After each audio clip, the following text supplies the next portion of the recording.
The road to 2026 election is already here, especially the local government election, talking about the Bwari area council, specifically the FCT in general. This is YC Studio 1212. My name is Tuski Mba, and this is Polithinks. And I have a gentleman in the studio who will be talking politics with me today. I have a comrade, Kenneth Emeka Chima. He is the Director General of New Bwari Frontiers. He's also the founder and the president of Spring Aid Foundation, an NGO. He's also the national president, Youth Initiative for Fitness and Impact. It's good to have you. Thank you so much. Thank you so much. You're looking good, by the way. Thank you too, and you too. You're looking splendid. Thank you very much. Okay, let's talk politics right away. The FCT politics. The road to 2026 election is already here, talking about the area council elections. And preparations are already on the way. All of the political parties are gearing up to make sure they secure victory for their political party. What's your view so far, politically? Well, my view, based on the area council election that is actually upcoming, and considering the fact that the campaign has been lifted since 24th September 2024, that will span to February 19th, there about Thursday, midnight. Okay. My view is this: I think the populace, the electorates need to be enlightened. They need to actually get involved, because you can't take away politics from the life of people. When you talk about governance delivery, talk about the future and the destiny of people, is indirectly and directly tied to politicking. So the Bwari populace as a people and FCT as large should get involved in politicking, get involved in who decides who becomes their leader, who pilot their affairs in the next couple of 4 years. Okay, let's look away from the voters right now. Okay. Let's look at the political parties, and of course the gladiators, the political gladiators. There's a lot of litigation over the past weeks or months, and various political parties seems to be having issues internally. What's your take so far? What way should they go at this time? There's a lot of internal crisis going on in almost all of the political parties. Okay, let me take you through a glance of the exact reality in the political parties in Bwari Council as a focus area. Yeah. We have the APC that finally have actually adopted and given it to Honorable Haruna Shokolo, who is the candidate of APC as recognized by law. And as it stands now, we are also aware that there's also an internal litigation orchestrated by one Honorable Musa, thereabouts, who actually approached the court to actually express his grievances over the candidature of Honorable Haruna Shokolo.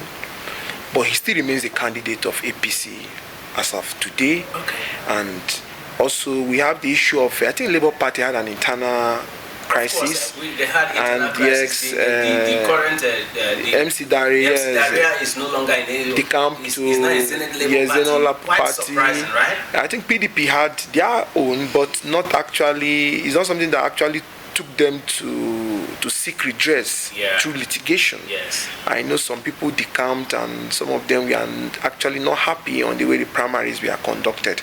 But to be honest with you, these are normal things. There are normal things that happen in political palace. Certainly they will have aggrieved parties, and I believe the onus lies in the political leadership, the leadership of the party, to address these displeasures as registered by their members, because it's not expected of you to go to battlefield or go to battlefront divided.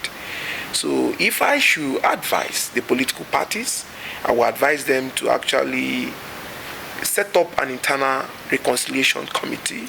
Most of them have done that already. Okay. But some have accepted, while some are still not accepted. However, to you, in your own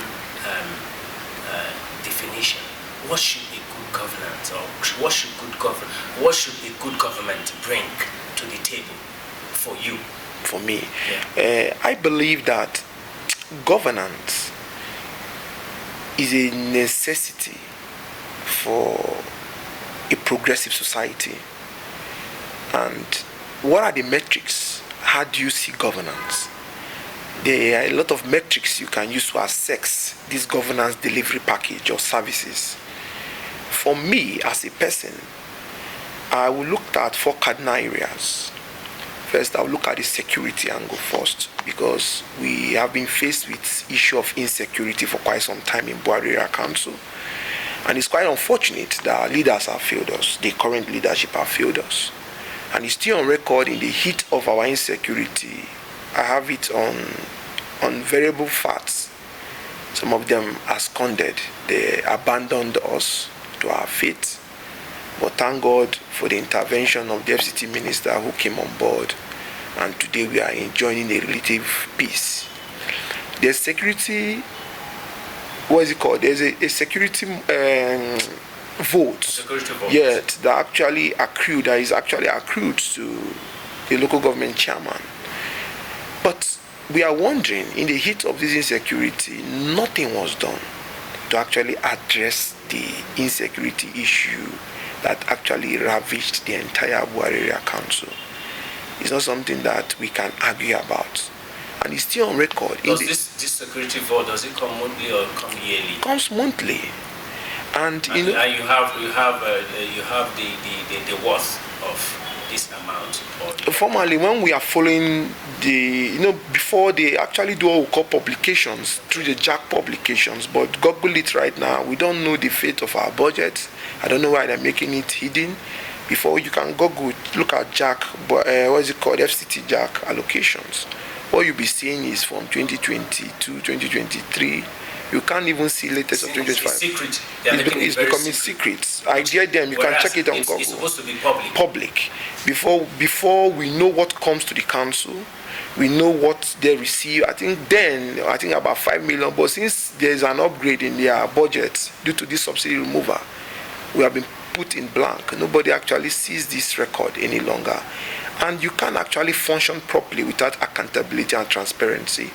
And these things are making it so difficult for people to access this information, which actually is not palatable for us as electorates who deserve accountability and transparency. So when we talk about governance delivery, you look at, first, the security I just outlined. You can't make a tangible progress without a safe atmosphere. Even investors will not come in.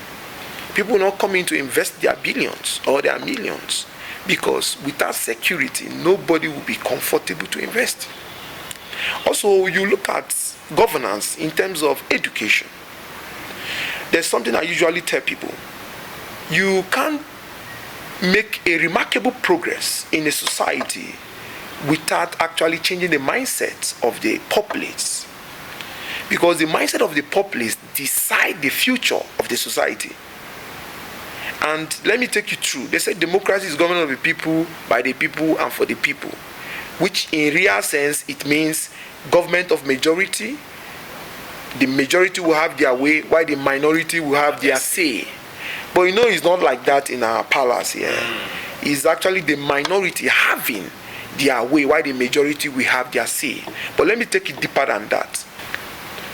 If the majority are not enlightened, the majority will still vote. Ideally, we still vote by cracks. And what are these cracks am I talking about? If there's an ethnicity cracks, a majority of the electorate will sacrifice merits for ethnicity.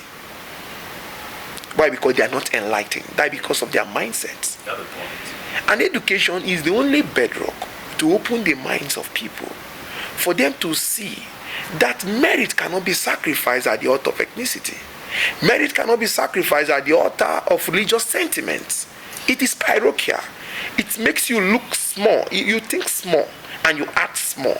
So at the end of the day, having such mindset in a large pool, we actually influence the output of who represents you. And that is why till now, we are battling with the worst, always representing the best. So, comrade, you are the Director General of New Bwari Frontier. What plans are you putting in place to educate the electorate? Because everything, from your explanation right now, everything lies in their hands to do the right thing. Because if they are not educated, what are you putting in place to educate them? What we are doing, actually, we have been doing it already. We are actually heightening our sensitization program, going from different radio houses, just like this platform now. People are watching, people will see, and we are challenging them. We are trying to encourage them. We are trying to urge them that we can't continue with this pattern. We just celebrated 65 years of Nigerian independence, and I think it calls for a sober reflection. Are we where we are? Where we are supposed to be? Are we comfortable where we are at the age of 65? These are questions that should be burning in our hearts. But for us in New Bwari Frontiers, we are trying to chart a new course. And what is a new course? A new course that we actually challenge the Nigerian people that we can be a better version of ourselves. Are you challenging the Nigerian people, or you're challenging the politicians? Everybody, because you can't streamline with the problem we are right now. The level of the decadencies that have actually crippled this country goes beyond our leaders at this point. I'm just telling you from my personal analysis. It goes beyond only the leaders. Quite okay, in remedy, in solving it, the leaders have a larger role to play to solve it. But the followers too have a major role to play. What is the value system of everybody? Take it from the leadership. You can't actually have a leader outside the box. They are not existing in a vacuum. They came from the followers. It's from the followers you contest. It's from the followers you vie for positions. Talking about the leaders right now, the political leaders that are vying for various posts as the Director General of New Bwari Frontiers, I'm sure you have estranged these leaders. Your professional, from your professional angle and your experience and exposure, which of these candidates do you think is more credible that people should go for at the moment? Thank you so much for that question. I think a year back we took statistics. I went into deep research about all of them when they were aspirants, and the only person we found and we discovered that is actually credible in all sense of governance delivery is in the person of Honorable Audi Aruna Shekolo, the candidate of APC, the current candidate of APC. He is a man we first and foremost took cognizance of his personality. We discovered that he is a man without holding a political office was grading roads from his pockets in Ushafa, from Ushafa constituent. He have done that. He's a man without holding a political office. He's a friend of the widow. He's a friend of the orphans. He's a defender of truth. I know when you are a defender of truth, certainly you'll be an enemy of a lot of people who wants abnormally to be normal. Are you getting the point? I'm listening to you. So we extract his personality and we discover that this man have the capacity, devoid of sentiment. I didn't know him from anywhere. We took cognizance of some of them. We discovered some of them are puppets who are just coming to sit, loot money and give to their godfathers. We discover some of them don't even have the courage or the temerity of leadership. And you can't discuss a progressive society without leadership and governance. So first and foremost, you must establish, they said, leadership and governance is the yin and the yang of a successful society. Comrade Kenneth, viewers, some persons viewing right now who have this mind. You're talking about the Comrade Shokolo, the person who Honorable Shokolo, the flag bearer of the APC, that you speaking for him in this manner, the person will conclude in his heart that you have collected some bags of Ghana Moscow. Okay. How would you prove that person wrong right now? The issue is this: I'm a comrade by convention, and I don't see comradeship as a title, even though some have abused the title. It's a responsibility on my shoulder, which my antecedent has spoken over time. So when you look at even the area council election, how much are we talking about? Do I look poor? Am I hungry? Certainly you don't. Are you getting the point? I don't know him from anywhere. The current leadership, we supported them in the first, in the first tenure. I came in different forums, we promoted him, and I so much believe on the statement of Abraham Lincoln. He said, I'm not born to win, I'm not bound to win or to succeed, but I'm bound to be true. I will stand with you if you are right, and always I will keep on standing with you while you are right. But if you are wrong, I will not stand with you. They started where? It's on record. But as we speak in Bwari Area Council, look at our roads. These things are not something that we are cooking up. It's something you can do your research, go through it. Take from T Junction down to Deeper Life, to Camp, Kogo. A lot of shops have closed down for over a year. If you know you can't do the road, why do you start up the road? Last time I was passing and I heard that somebody fell down due to the dust. But you're talking about from 2017, from 2017 to 2019, the APC was in charge. How many roads? That's what 20 words. Come again. 2017. They were in charge. Musa Diko was the chairman of Bwari Area Council. How many roads did he construct as at that time? Now this Shokolo is coming under the same platform. And the political party has a lot to show. Even have a lot to. When you're rating it, you rate the political party, the individual. Do you understand? So if someone, the APC that didn't do so much during the time of Ediko, coming right now saying they will do magic or they will do much more when given the power, how convincing could that be? Thank you so much. I love this discussion. Let me take you deeper. True Nigerians have outgrown political party. Look at what is happening. Political party is a mere vehicle. Just like a man want to travel to Lagos, I choose to go with GUO, or I choose to go with God is good. It's just a vehicle. It's not a determinant factor for governance delivery. It has shown over time. Look at our politicking today. Wike is in a PDP and at the same time supporting APC government. You can see even the current chairman. I'm coming, sir. The current chairman, who is actually in PDP now, is struggling, battling on how to decamp to APC. You begin to wonder, people that supported Labour Party, and today Labour Party have them in Senate, we have them in House of Rep in FCT here. Have they done magic? At the end of the day, it goes beyond political parties. It have to do, it have to do with individual. Alex Oti in Abia State is actually showcasing his governance prowess. We all can see it. There are things you can't take away, the metrics, you can't take them away. And let me be truthful to you, sir. We have gone past as a people to actually streamline or to downplay governance in the altar of what political party. Literally, we are not even, I'm not a member of any political party because I am only a member of the political party of truth. I'm coming, sir. And I stand in the path of truth. I stand in what will give good governance to the vulnerable.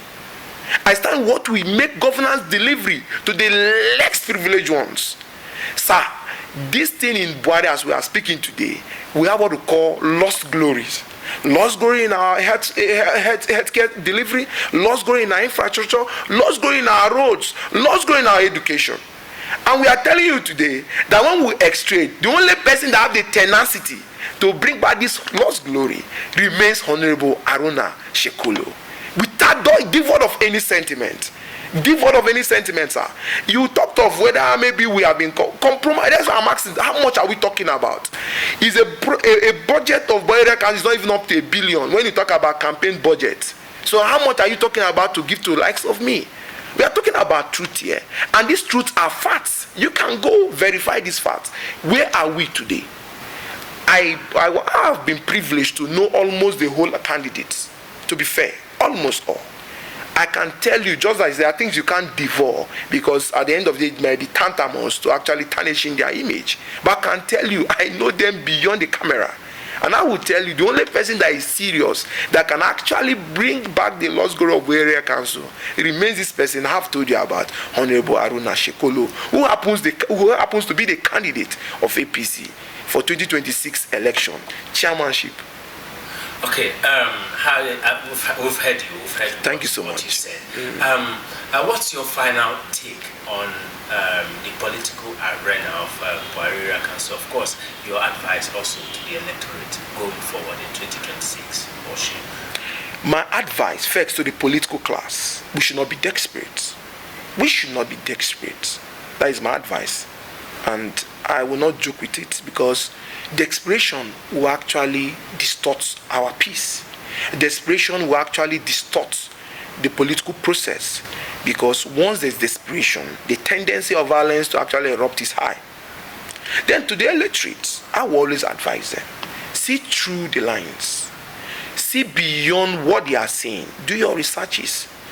Don't capitalize on what somebody said about so and so person. Do your research. The facts are there, except you are blind. We know all of them, from the PDP candidate down to the Z-Labour. We know all of them. The only person that stands out among all of them remains Honorable Haruna Shekolo. And by the special grace of God, sir, is the incoming chairman. And we are begging the populace, the electorate of Bwari residents. Well, I wish him luck. To join us. Even you too. I want you to be in the train too. I wish him the best. Thank you so much. You guys the best of luck in the coming polls. All right, viewers, I've been talking with Comrade Kenneth Emeka Chima. He is the Director General of New Bwari Frontiers, and of course the founder and president of Spring Aid Foundation. An NGO, also the national president of the Youth Initiative for Fitness and Impact. All right, viewers, this is Polithinks on YC Studio 1212. My name remains Toski, but until I come your way next week with a fresh edition of the show, goodbye and remain blessed. Thank you. Thank you so much. It's a pleasure. Thank you so much. Thank you so much.